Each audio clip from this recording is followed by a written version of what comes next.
আশা করি সবাই ভালো আছেন। তো আজকের ভিডিওতে আমরা দেখাবো কিভাবে আইবিএম এসপিএসএস সফটওয়্যার ইনস্টল করতে হয়। তো আমরা জানি SPSS stands for statistical package for social sciences.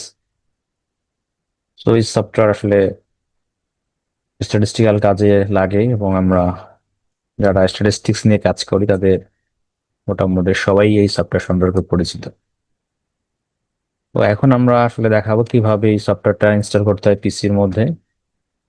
তো এটার অনেক ভার্সন আছে।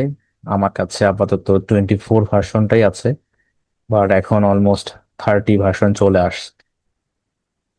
তো যাদের কাছে যে ভার্সন আছে তারা আপনাদের ল্যাপটপ বা পিসিতে নেবেন।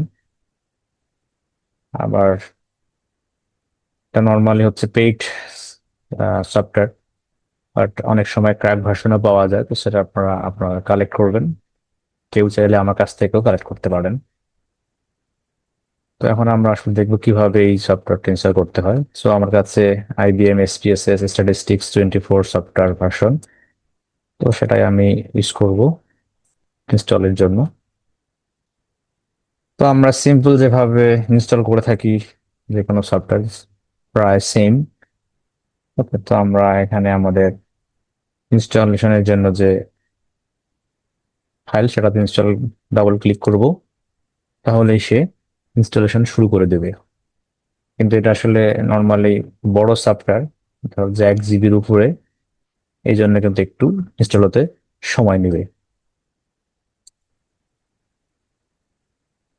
এবার আমাদের ধৈর্য ধরে থাকতে হবে, এটা একটা সময় যেহেতু নিবে, তো এই জন্যই ধৈর্য ধরাটা খুবই ইম্পর্টেন্ট। ওকে, বাট এখানে আসলে আমরা অনেক কিছুই শিখতে পারবো। যারা নিয়মিত প্র্যাকটিস করব তারা আস্তে আস্তে এক্সপার্ট হয়ে উঠবো। এবং এখানে হিউজ ক্যালকুলেশন করা হয়। সব ধরনের অ্যানালাইসিস হয়তো হয় না, কিন্তু অনেক ধরনের অ্যানালাইসিস হয়। এটা আসলে সোশ্যাল সায়েন্স বলেন, বিজনেস বলেন, অথবা মেডিকেল সায়েন্স বলেন, সব জায়গায় ইউজ হয়। তো এরকম উইন্ডোজ আসার পরে আমরা নেক্সট ক্লিক করব। দেন আমরা এখানে লাইসেন্সের জন্য যে এগ্রিমেন্ট দেওয়া আছে সেখানে আমরা ইয়েস বা accept, I accept the term in the licence agreement সেটাতে সিলেক্ট করব, দেন নেক্সট ক্লিক করব। সো ডিফল্ট যা আছে তাই আমরা রাখবো, দেন আবার নেক্সট ক্লিক করব। দেন অ্যাগেইন আমাদের I accept the terms in the licence agreement এখানে চুজ করব, দেন নেক্সট ক্লিক করব। অ্যাগেইন আবার I accept the term in the licence agreement, so এখানে আবার ক্লিক করব, দেন আবার নেক্সট ক্লিক করব। দেন এখন আমাদের ইনস্টলেশন প্রসেস শুরু হবে। সো আমরা নেক্সট করব। চাইলে আপনারা আপনাদের কোথায় আপনি এই সফটওয়্যার ইনস্টল করবেন সেটা দেখিয়ে দিতে পারেন। আচ্ছা, আমরা চাচ্ছি যে আমাদের সি ড্রাইভেই হোক, সো আমরা নেক্সট ক্লিক করে দিলাম। সো রেডি হচ্ছে, আমাদের রেডি বলতেছে ready to install the program, so just ইনস্টলে ক্লিক করব। সো এখন হচ্ছে যে আমাদের ইনস্টলেশন প্রসেস শুরু হয়ে গেছে। এখন দেখার বিষয় আসলে কতক্ষণ সময় লাগে, বাট ধৈর্য অবশ্যই ধরতে হবে। যেটা বললাম, এই সফটওয়্যারটা একটু বড়, 1 জিবির উপরে, সো একটু যথেষ্ট টাইম নেয়।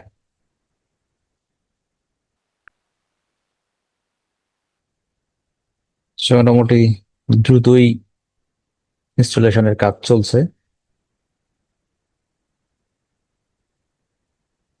সো এই ফাঁকে আমি একটু বলে নেই, তো যখন আমরা এই সফটওয়্যারে কাজ করব, নিয়মিত যদি প্র্যাকটিস না করি, যদি শুধুমাত্র ভিডিও দেখি আসলে কিভাবে অ্যানালাইসিস করতেছি বা ফর এক্সাম্পল গ্রাফ আঁকতেছি, তাহলে কিন্তু সঠিকভাবে শেখা হবে না। তো এর সাথে ডাটা নিয়ে নিজেকে কন্টিনিউয়াসলি প্র্যাকটিস করতে হবে। যত বেশি প্র্যাকটিস করবেন তত বেশি আপনি এটাতে এক্সপার্ট বা প্রো হয়ে যাবেন।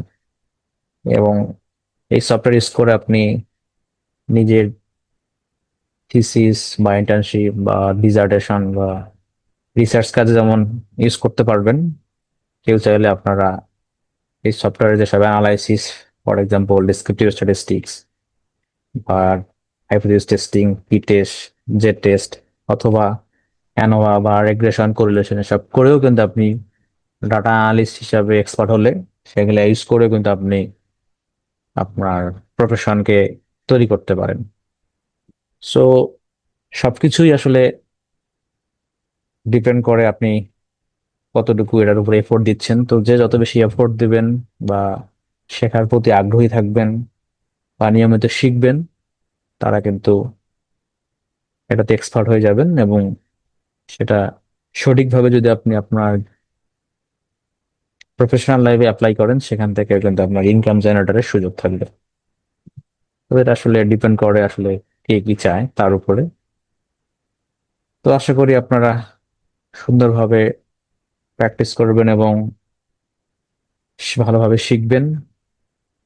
সেই শেখাটা আপনাদের কাজে লাগিয়ে আপনাদের সামনের যেসব পথ সেগুলো সুন্দরভাবে পাড়ি দেবেন।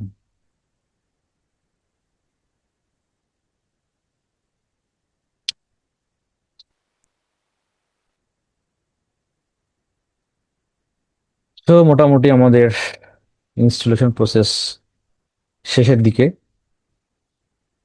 সো এরকম একটা ব্ল্যাক উইন্ডো আসবে, সো এখানে ভয় পাওয়ার কোনো কারণ নাই। ঠিক আছে, আস্তে আস্তে সেটাও কাজ শুরু করে দিয়েছে। সো এটাও ইনস্টলেশন প্রসেস চলতেছে, যে কি কি হচ্ছে সেগুলো সব এখানে দেখাবে। বাট আমি আবার বলতেছি, যেহেতু এটা ডিপেন্ড বড় ফাইল বা সফটওয়্যারটা অনেক ভারী, এই জন্য এটা পিসির কনফিগারেশনের উপর ডিপেন্ড করে সময় কতটুকু লাগবে। কারো কারো পিসিতে কম সময় লাগতে পারে, যাদের ফর এক্সাম্পল প্রসেসর বা আদার সফটওয়্যার অনেক ভালো, ঠিক আছে, তাদের কিন্তু কম সময় লাগবে। আমার এই পিসি একটু পুরাতন, এই জন্য এটাতে একটু সময় বেশি লাগতেছে। আশা করি আপনাদের সময় পিসিতে কম সময় লাগবে। সো মোটামুটি আমাদের কাজ শেষ। সো এখানে ফিনিশ বাটন আসছে, সো এখানে আমরা ফিনিশ বাটনে ক্লিক করব। ওকে,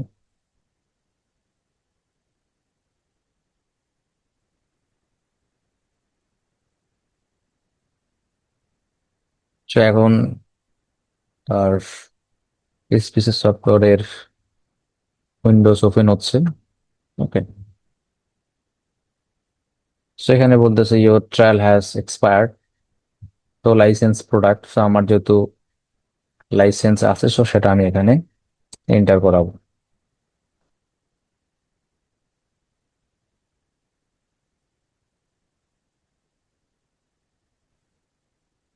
সেখানে আমরা নেক্সট দিব। ওকে, আবার নেক্সট দিব। সেই যেখানে দেখাচ্ছে এন্টার কি, সো আমরা এখানে কি এন্টার করাবো। সো আমার এখানে দেখেন আমাদের আরেকটা ফাইল আছে ক্র্যাক ফিক্স, সেখানে আমাদের ফাইল আছে। তো এখানে আমার এই যে রেডমি ভার্সনটা আছে, রেডমি, এটা হচ্ছে একটা নোটপ্যাড ফাইল। তো এখানে আমরা ক্লিক করে, ওকে, এই যে আমার কি, এটা হচ্ছে আমার কি, সো এটাকে আমি কপি পেস্ট করবো। সো সিলেক্ট করার পরে কপি করব, দেন আমার যে এন্টার কোড বলতেছে এখানে কোডটা বসিয়ে দিব। দেন আমরা নেক্সট ক্লিক করব, আবার নেক্সট ক্লিক করব, দেন ফিনিশ ক্লিক করব। তো ফিনিশ ক্লিক করলে আমাদের কিন্তু সেট আপ কমপ্লিট। সো এখানে আমরা যখন আমাদের সফটওয়্যার কি কি আছে সেটা দেখার জন্য এখানে সার্চ বারে এসপিএসএস ক্লিক করব, তাহলে কিন্তু আমার এসপিএস এর যে ইনস্টলেশন এখানে দেখাচ্ছে আইবিএম এসপিএস স্ট্যাটিস্টিক্স 24। তো এখানে আমি ক্লিক করে এখন এর উইন্ডোজ ওপেন করব।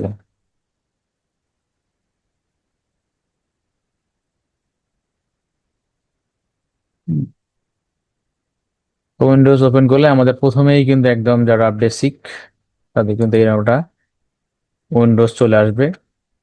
তো এটা নিয়ে আসলে ভয় পাওয়ার কোনো কারণ নাই, এখানে আমরা সুন্দর মতো এটা ক্লোজ করে দেব।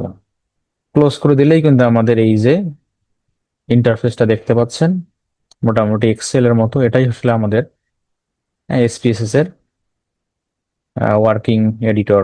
ঠিক আছে, ডাটা এডিটর যেটা বলতে পারেন। এটাকে আমরা একটু বড় করে নিলাম। বড় করে নিয়ে এখন আসলে আমরা আমাদের এখানে দুইটা ভিউ থাকবে, একটা হচ্ছে ডাটা ভিউ, একটা হচ্ছে ভেরিয়েবল ভিউ। তো আমরা ভেরিয়েবল ভিউ গিয়ে ডাটা ভেরিয়েবল নাম লিখবো। আর ডাটা ভিউ গিয়ে আমরা ভেরিয়েবলের আন্ডারে যেসব ভ্যালু বা ডাটা সেগুলা ইম্পোর্ট করব। ওকে, দেন আমরা এটাকে ফাইলে ক্লিক করে এটাকে আমরা সেভ বা সেভ আস দিব। যেহেতু এখানে কিছু লেখা নেই এই জন্য সেভ বা সেভ আস আসতেছে না। যদি আমরা কিছু লিখি তাহলে এখানে সেভ বা সেভ আসবে। যেমন আমি সিম্পল এটা লিখি যে ভেরিয়েবলের নাম ফর এক্সাম্পল আমি দিলাম আই আইডি। ওকে, তো দিলে এরকম ইন্টারফেস আসবে। এগুলো আমরা নেক্সট ভিডিওতে শেখাবো, সো টেনশনের কোনো কারণ নেই। তো দেন আমরা যদি ডাটা ভিউ লিখি, সাপোজ আইডি হলো 1 2 3 4 5, তো আমরা 5টা আইডি দিলাম। এখন যদি আমরা ফাইলে ক্লিক করি তাহলে কিন্তু সেভ বা সেভ অ্যাজ বাটনটা চলে আসছে। তো আমরা এটাকে সেভ করতে পারি। তো সেভ করতে চাইলে কোথায় সেভ করবো সেটা এখানে বলতেছে। তা আপনি আপনার যে টার্গেট ফোল্ডার বা ফাইল বা ড্রাইভ সেখানে আপনি সেভ করতে পারবেন। সাপোজ আমি এটাকে আমার ডেস্কটপে সেভ করব, সো আমি ডেস্কটপ সিলেক্ট করব। দেন এখানে এটার নাম দিব ফর এক্সাম্পল এসপিএসএস ইনস্টলেশন। দেন এটাকে সেভ দিয়ে দিলাম, তাহলে আমার এই ফাইলটা সেভ হবে এবং কোনো কিছুই এক্সিকিউট করলে সাথে সাথে কিন্তু এসপিএস একটা আউটপুট উইন্ডোজ দিবে। সো এটা দেখে ভয় পাওয়ার কোনো কারণ নেই, এটা আমরা সুন্দর মতো কেটে দিব। এবং আমরা কি আউটপুটকে সেভ করতে চাই, save contents of output viewer two output 1। আসলে আমরা এই আউটপুটকে আপাতত সেভ করতে চাই না, এই জন্য আমরা নো দিব। নো দিলেই এই উইন্ডোজটা চলে যাবে, সেটা চলে যাবে। সেভাবে আমরা আমাদের ডাটাটাকে সেভ করতে পারলাম। তো যাই হোক, আমাদের আজকের মেইন বিষয় ছিল যেটা, সেটা হচ্ছে কিভাবে আমরা এসপিএসএস সফটওয়্যারকে ইনস্টল করতে পারি। তো আমরা সেটাই দেখালাম। তো আশা করি সবাই বুঝতে পেরেছেন কিভাবে আমরা আমাদের IBM এসপিএসএস সফটওয়্যার সেটা পিসি বা ল্যাপটপে ইনস্টল করতে হয়।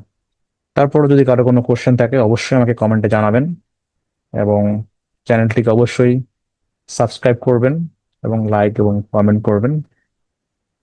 তো আজকে এ পর্যন্তই, ভালো থাকুন এবং নেক্সট ভিডিওগুলোতে আমরা দেখাবো কিভাবে ডাটায় ইনপুট করতে হয় অথবা অ্যানালাইসিস করতে হয়, সেগুলো অবশ্যই আপনারা মনোযোগ দিয়ে দেখবেন।